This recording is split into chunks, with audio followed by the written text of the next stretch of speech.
ఇప్పుడు మనం అర్జెంటుగా మేధావులు అనిపించుకోవాలి. లేదా మంచి వాళ్ళం అనిపించుకోవాలి. అనిపించుకోవాలి అంటే మనం ఖచ్చితంగా ఢిల్లీ రైట్స్‌లో ఏదైతే ఢిల్లీలో జరిగిన గొడవల్లో విద్యార్థులకు మద్దతు ఇవ్వాలి. వాళ్ళు రాళ్ళేస్తే తప్పే ఉందండి. పోలీసులు చూసుకోవాలి గాని, వాళ్ళు అక్కడి దాకా వెళ్తే తప్పే ఉందండి. పార్లమెంట్‌లోకెళ్తే ఏమవుతదంట? ప్రధానమంత్రిని చంపేస్తామంటే ఏమవుతదంట? పార్లమెంట్‌ని నాశనం చేస్తామంటే ఏమవుతదట? నేపాల్‌లాగా మారుస్తామంటే ఏమవుతదట?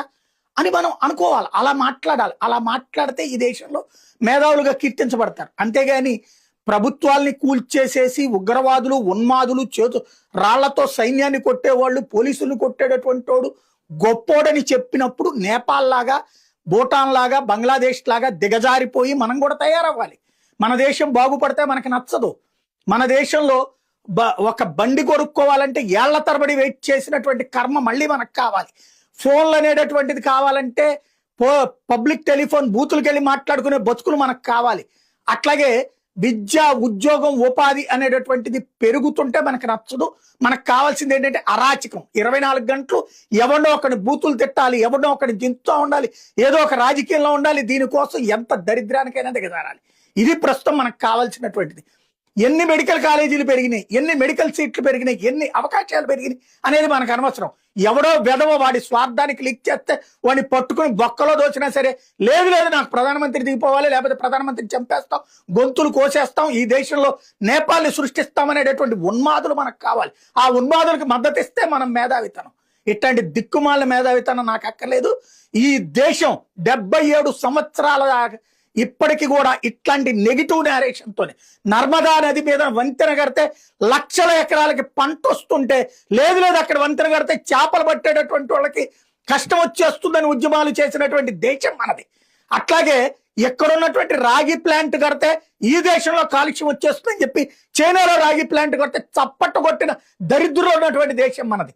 ఇక్కడ దేశంలో షిప్ కనుక ఒక ఓడలు కడితే కనుక ఇక్కడ పర్యావరణం పాడైపోతుంది, మత్స్యకారులు పాడైపోతారని చెప్పి అదే చైనాలో, రష్యాలో మాత్రం ఓడలు కడితే శబాష్ శబాష్ అని చప్పట్లు కొట్టేటటువంటి దరిద్రులు ఉన్న దేశం మనది.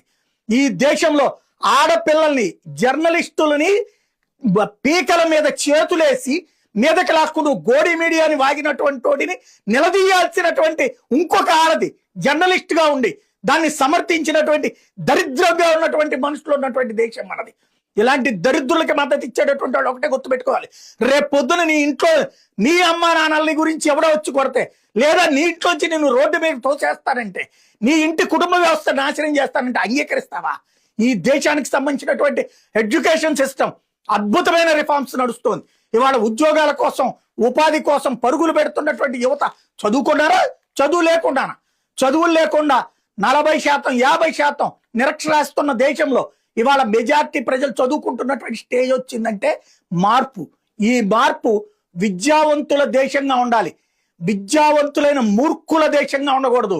విద్యావంతులైనటువంటి మూర్ఖులను తయారు చేసేటటువంటి దరిద్రులు వాళ్ళ కుటుంబాలని నాశనం చేశారు.